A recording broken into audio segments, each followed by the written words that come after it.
We're here to answer your gaming and game night questions. Tonight, the question we're answering is, what is on your holiday wish list this year? So I've been asked this question in one form or another many times over the last week, including two people specifically saying, hey, are you guys doing a wish list episode this year? So here we are. You're welcome, David, is at least one of the names I happen to remember, but it was quite a few of them. It was one of those, I'm like, I could have made a list of all the different people that asked it, but it's just easier. Here we are. Multiple people have asked for this one. Tonight, it's all about our wish lists. When you wish upon a star. Okay, sorry. No musical interludes. Yes, that was a request by our patrons that we do a musical episode at some point. And I still say that's probably not going to happen. That can be on your wish list. All right. So what I thought we would do tonight is go for 10 items each. And you know what? For a change, because we always say this list is in no particular order. I think this time we're literally going to do like a typical podcast top 10. Starting with number 10, going to number 1. It'll be 20 items total because we're each going to share our own 10. Now, for this list, we decided to shoot the moon a bit and not worry about the costs involved. So expect at least a few over-the-top items. But here we go, starting with number 10. All right, the first one that's on my list is Space Base Mysteries of Terra Proxima. This is the second campaign expansion for Space Base. We loved Shy Pluto, had a great time with it. We adore Space Base, and it kind of got lost in the mix, right? Like this expansion came out. I knew it was coming. There was at one point where I remember mentioning it to Deanna and her going, buy it. And I'm like, oh, it's still on pre-release. And then we got busy, right? We went to Origins. We saw all kinds of things. AEG wasn't there. If AEG was there, we probably would have brought it home, but we didn't. So I figured, why not? I still would love it. I'd still keep hearing good things about Space Base. I've got extra room in my command station, so why not ask for the Mysteries of Terra Proxima? Now, while I was doing research for this, though, I spotted another small pack expansion, and I figure why not toss that in too? Unfortunately, I forgot to note the name of it. Well, my number 10 is Hegemony, Lead Your Class to Victory. This is one of this year's big games in more ways than one. Yeah. This is a heavyweight, asymmetrical, socio-political romp of a Euro. Now, the reason this is only number 10 is because we still have only played Weather Machine once. So while it might be super fun, we'd never actually play it, especially because it's a minimum of 3 players. With 4, I think, being the preferred level. So it's even harder to get to the table. That's a big one. That is definitely a big one. I've been seeing a lot of people share about that game, and that one's intimidating to me. All right, next up, number 9. I've got the new edition of Robo Rally from Renegade Games. And because we're shooting the moon, all of the expansions they already have out, including the other one that's supposed to be out by Christmas. I love that Robo Rally's back. Like, that's awesome. Robo Rally at one time was my number 1 favorite game. Possibly could still be if we played it more often, but like I own the original Richard Garfield Avalon Hill version with the little chits and the lead, or maybe they were pewter. They were in the lead period. So lead or pewter miniatures and all the different track expansions for it. I adore it. And multiple versions have come out since. And at some point, not too long ago, Hasbro brought it back and I was all excited, but they just put out this like 1 pack. They changed the rules a bit, which I'm still on the fence about, but they never expanded it. They just put out this 1 box set that was in Target. It was cheap. It was kind of like a kid's game, a throwaway game. Now Renegade's got the license and they're bringing it back, but they've already got, I think, 4 different map packs out there that are brand new. Plus they're all compatible with the previous edition. So I want this to be my reintroduction and rediscovering of Robo Rally, possibly pushing it back up to my number 1 game again. Thunder Road Vendetta is there for me. Now, sadly, we're not on a list of restoration game reviewers, and this is a hot game that flies off the shelves and out of their booth before anyone else can get their hands on it without paying. Still, it certainly brings back some fond memories. And now that leads us on to number 8. All right, this is an interesting one. This is Maglev Metro. And again, I want its expansion, especially the one with the robots.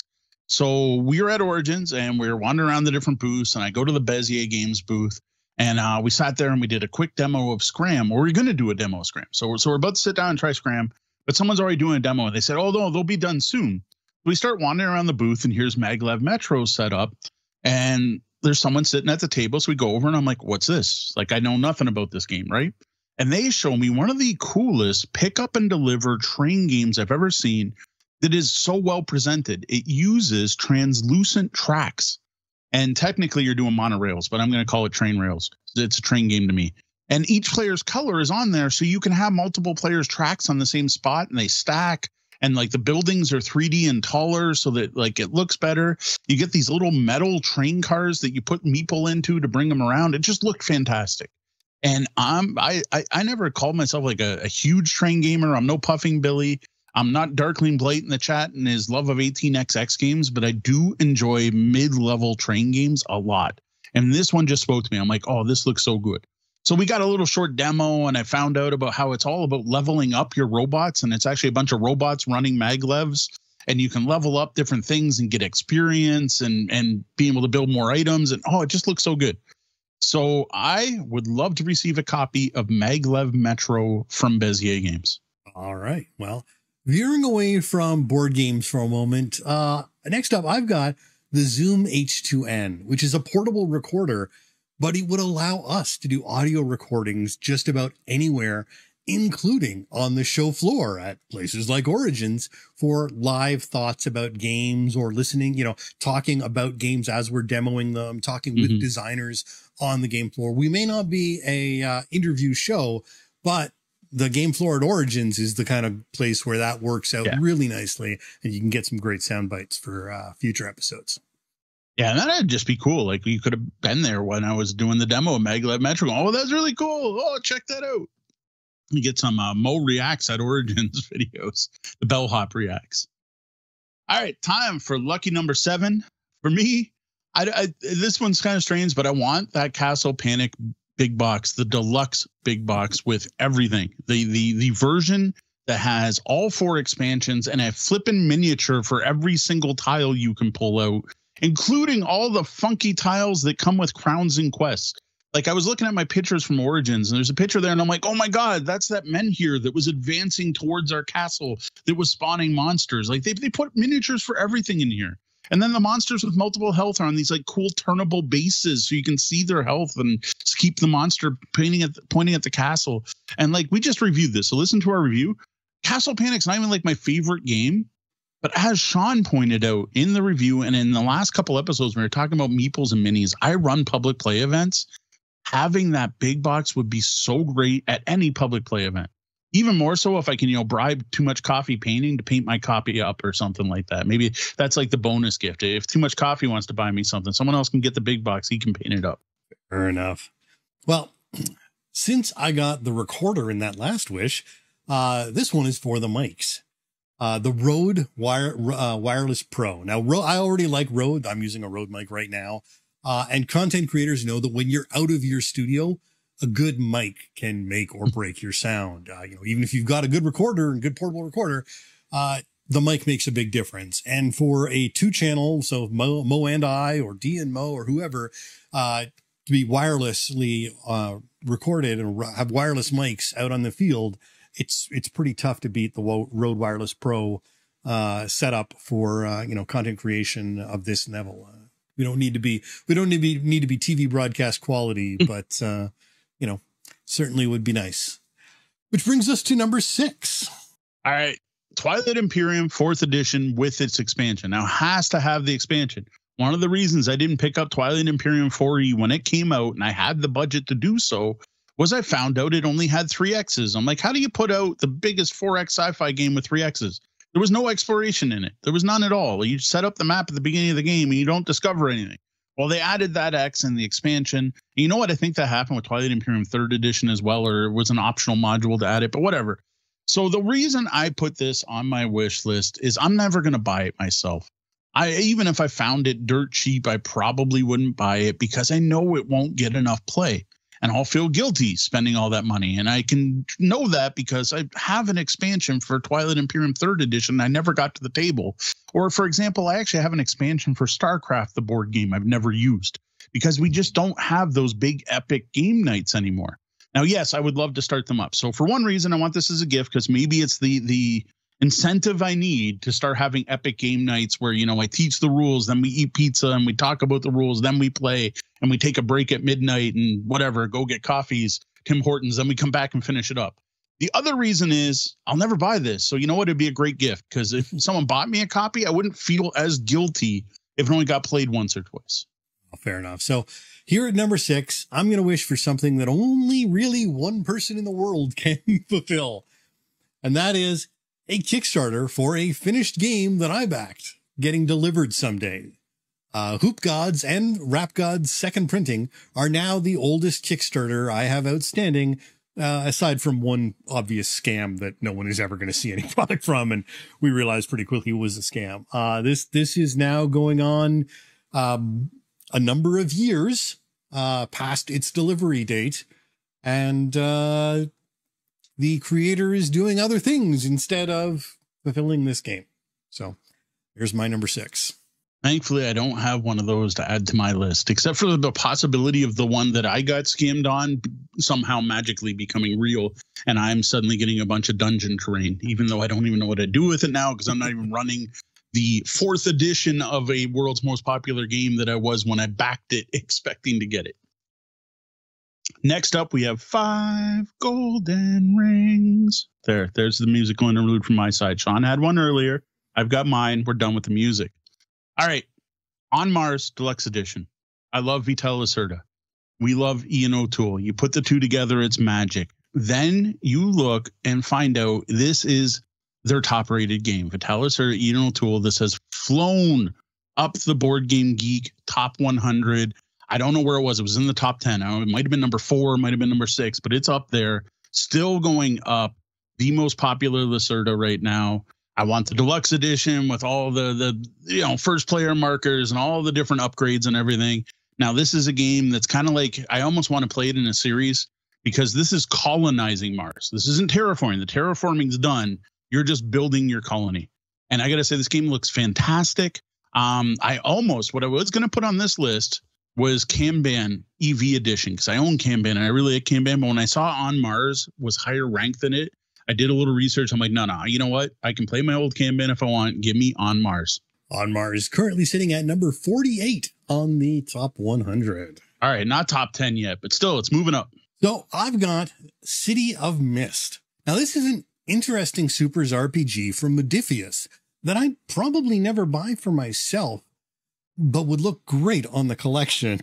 And it is absolutely a Supers RPG. To add to all the nice boxes, books and boxes back there. Tabletop Gaming Deals might be able to hook you up with that one. So you might get that one actually come true this year. Somewhere there's a deal on that right now. I can't remember where, if it's Humble or Bundle of Holding or if it's something else. I was curious about it. I think it's Bundle of Holding currently has City of Mist. I think it has 2 bundles, so you can get everything. I'm amused because that's now 2 games that were like, you know what? I wouldn't buy it, but I would love it as a gift. So I'm not the only one. All right, we are down to number 4. And I'm going to toss out Arc Nova from Capstone Games. This is the one that was like number 4 on the list. I was getting the 2 confused. On Mars is still top 100. I'm not trying to belittle it. But Arc Nova is just flying up the BGG rankings. It looks so dang good and has the longest list of awards and nominations I have ever seen for a board game. Now, I got to say, I don't have a lot of interest in the theme of building a zoo. Like, yeah, Zoo Loretto was kind of cool and with its really simple kitty mechanics. And like, yes, your animal's made if you happen to get buy it. But like, this is a heavier Capstone game style game about building a zoo. And I am totally willing to give it a shot based on its rank and the praise I see from pretty much everyone who's played it. I mean, it's an 8.5 with a weight of 3.73, and it's ranked number 4, both overall and in strategy. Although it's amusing that the 4th ranked game is also the 4th ranked strategy game, which tells you something about people who vote on BGG, 4? I think.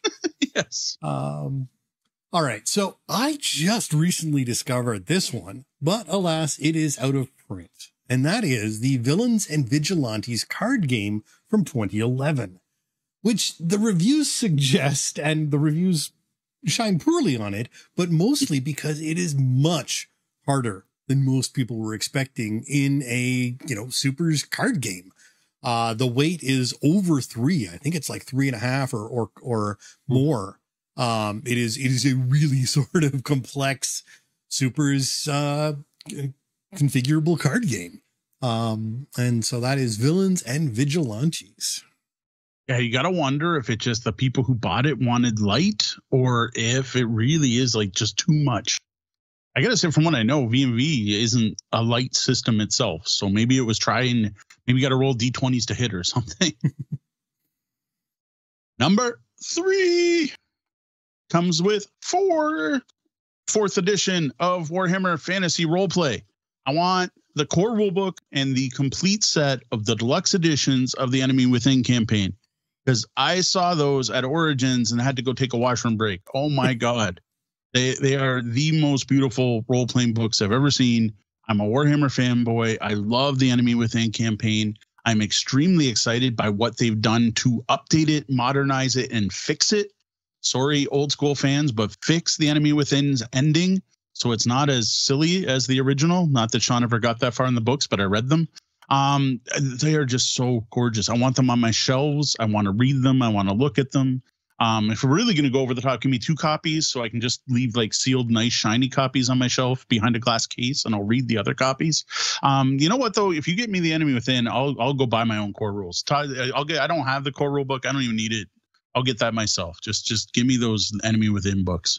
Yeah, I gotta say, I mean, there's probably some like Call of Cthulhu fancy books out there that are technically fancier and prettier, but these are just gorgeous. Like they were like amazingly nice for what they are. I mean, for what they are, it's ridiculous kind of almost to have them be that nice, but they really are. So I'm actually going to cheat with my wish here, because my wish is that Mo runs the 4th edition Enemy Within campaign so that I can play in a Warhammer game again. There we go. See, that's 2 birds with 1 stone. We can, you split the gift, and then it's for both of us. It's the Bellhop. I'm sure Deanna would be happy to play too. It's for all 3 of us. All right, we got 2 left.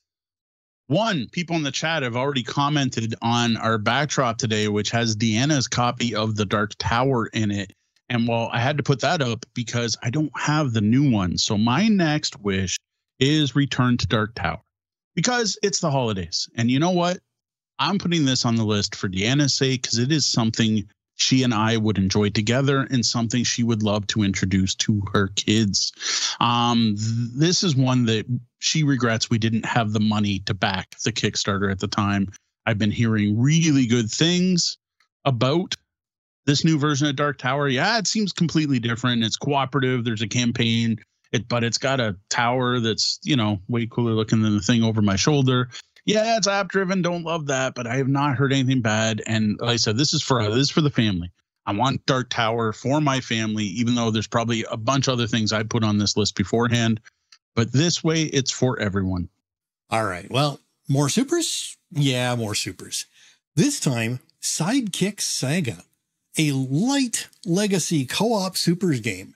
Now, sadly, it's from a small company with U.S. shipping only after a Kickstarter that fulfilled back in succeeded back in 2019. It probably fulfilled sometime during the pandemic. I didn't see the actual fulfillment times. But yeah, no, it's an interesting one. The really interesting thing to me is the designer is actually a computer programmer who loves co-op games and using co-op games to teach computer science students and things, which is interesting. And yes, as Mo pointed out, Mistborn is very different than City of Mist. Brandon Sanderson ain't my jam. But yeah, so that is Sidekick Saga, or whatever you want to pronounce it. And the number one thing we most want for this year's holiday season, a fixed and fully functional game room. Heck, if we're shooting the moon, make it better than before. Give me cabled internet down there, ports, Ethernet ports. Give me a table with built-in USB and charging ports. Give me a new set of more comfortable chairs. So raise the ceiling so that we can fit cams and lighting up there. Or honestly, really, no. Just give me back what we had before the flooding and I'd be happy. I mean, since we're talking real estate, I'd love a studio. the space to be able to record high quality video content, to take our videos and our work to the next level is something I would love. But alas, this one is probably going to remain a wish for some time. But there you have 10 items from each of our holiday wish lists. Some practical, some pipe dreams. But what's on your wish list this year? Let us know in the comments. Even better, join our Discord at discord.tabletopbellhop.com. I think is what it's supposed to be. I don't know what I wrote there. Discord.tabletopbellhop.com should be the right link. And share your wish list there. If you're already a member, someone start a thread. You can go there right now, start a thread. We'll start listing wish list items. All right, well, it's time to check into the lobby, our chat room here on Twitch. Hey, lobbyists. All right. I know we got Ryan at least has shared his list. Are there anyone else in there? If you want to look back and see if there are any, I'll go through Ryan's list. So Red Meeple Ryan is looking for Guild Academies of Valeria. I've got a sealed copy right here, but unfortunately that's ours. As a board game for an RPG, Mongoose Traveler. I think I have it in PDF, but I always want to jump into Traveler, and we tried once. And I started a campaign, and then there was no internet back then, and there were problems in the particular edition we bought, and it broke, and it was frustrating enough we never went back. And I would love to actually play through a Traveler game. And to be fair, if I ran it, I would run the exact same adventure I ran then just to get things going, which was basically it was the TV show Dark Matter, which didn't exist in the time. But you wake up, you're on a ship, and you have no idea. Like, you just, boom, you're out of cryo sleep. And the ship's abandoned, and you need to figure out what's going on, and you end up with your own ship. Of course, there's some things to deal with first. So that went on great. And he is looking for a Geek On Ultimate Board Game backpack. And what I find really ironic on that is we've been working on our holiday wish list, our holiday gift guide for tabletop gaming deals. And it's almost done. And I think today we removed Geek On because we've had them. We are a Geek On affiliate. And their backpack's 40% off. But as far as I can tell, it's an all the time sale. It's an everyday sale. It's always 40% off. And no one's ever bought one, or the link's not working. One of the two. No one's ever bought one. So we're like, you know what? Let's take that one off this year. Well, it ends up here we have one of the biggest fans of the show wants one. So maybe we should leave that on our wish list. And then for minis, he wants the Battletech Alpha Strike box set. And I know he is a huge Battletech fan.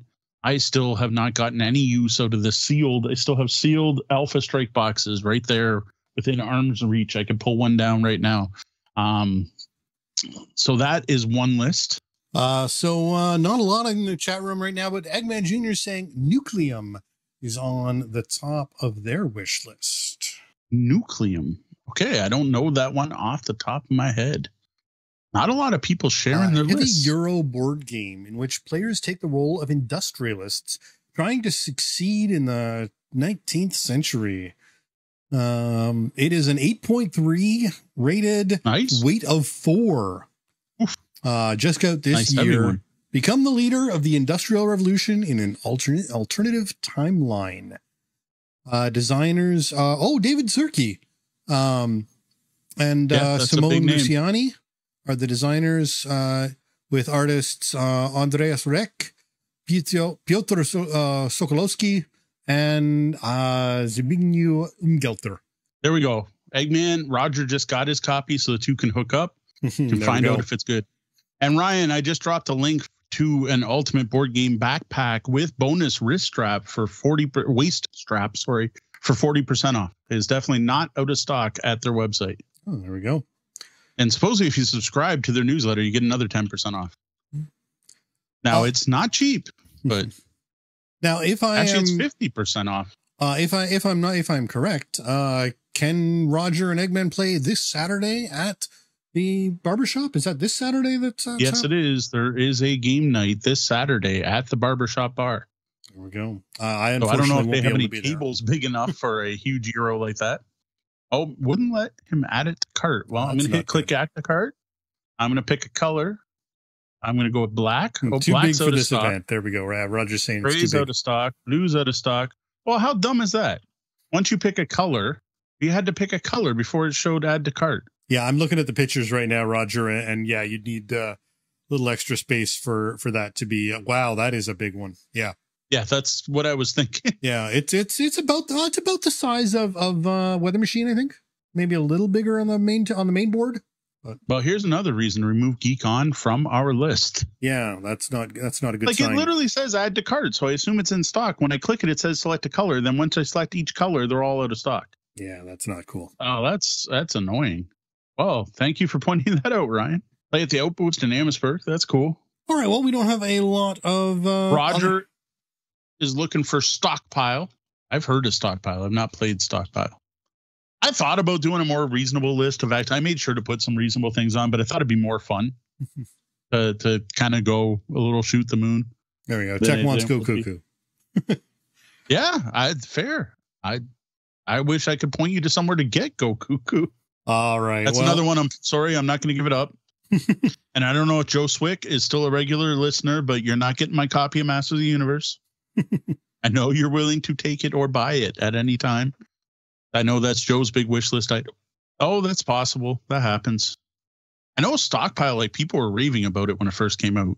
Yep, that happens. All right. That is all. I just think most of our chat room, our lobbyists are just happy with the games they have and have plenty to play. That's why they're not all jumping up with big lists. Absolutely. And to be fair, I don't need any games this year. Yeah, no, I don't. I really really, I wouldn't mind. I will admit the Dark Tower would be awesome. Thunder Road, I almost put on the list. That would be kind of cool. The Space Base is the one I'd actually kind of want the most, like, because that's something I'm sure we'll play. That'd be a cool one to have. See, and I would love to play Hegemony, but I know that we would never like. My wish would have to be to get the game and also find time to play it because we don't play that heavy. We don't play big heavyweight games as much to Dee's dismay. I'm sure we need to get them at some point. The problem right now is we don't have any of that. I don't think it's fit on my space.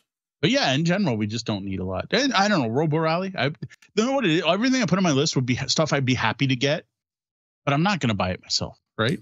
Yeah, Ryan's saying game accessories and supplies more than games themselves. Yeah, that's why to be fair, I haven't re-looked at it this year to make sure it's up to date. But we actually have a wish list on the Tabletop Bellhop blog that is gaming accessory, like gaming gifts for gamers that aren't more games. Yeah. And we tend to talk about that. Maybe we'll do another episode on that if we do go live early December, so people can still act upon it. All right. And what I also on here is any Kickstarters. Like I've tried to pick things that are actually available right now because I really want the one from Zaya Iridia that we were talking about last week. That one's really high on my list. And then there's something from I'm drawing a blank. There was something else that's high on my wish list that I had asked for review copies, and they still were like, once we have production copies, and I wrote them and they're like, nope, still not out. I can't remember what that was now. Right. Eggman Jr. never had a Kickstarter show up 6 months early before. He's got Raising Robots about to arrive. Nice. Always a nice change. Delivered early. The first thing I ever kickstarted delivered early. Set a bad precedent. Yeah, exactly. All right.